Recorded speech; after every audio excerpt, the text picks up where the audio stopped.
TV ન્યૂઝમાં આપનું સ્વાગત છે।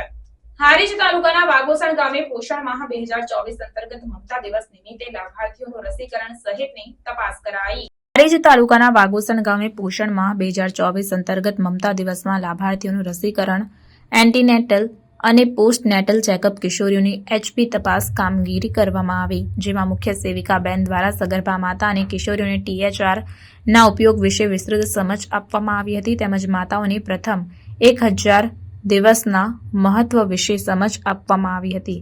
નર્સ બેન દ્વારા આયન ગોળીના મહત્વ વિશે સમજ આપવામાં આવી અને આયોજિત કાર્યક્રમમાં ICDS staff, CHO, MPHW, nurse બેન, તલાટી, ગ્રામ્ય આગેવાન, આંગણવાડી કાર્યકર બહેનો તેમજ તેડાગર બહેનો, આશા બેન તથા ગામની માતા અને કિશોરીઓએ ઉત્સાહભેર ભાગ લઈ કાર્યક્રમને સફળ બનાવ્યો હતો।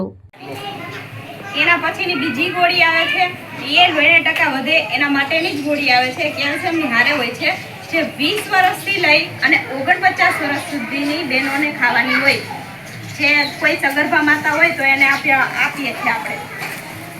અને આ ગોળી સ્પેશિયલ બ્લુ ગોળી જે 11 થી 20 વર્ષની કિશોરીઓને જ ખાવાની હોય છે, જેનાથી લોહીના ટકામાં વધારો થાય, ખાલી ના ચડે, ચક્કર ના આવે, એના માટેની આ ગોળી હોય છે।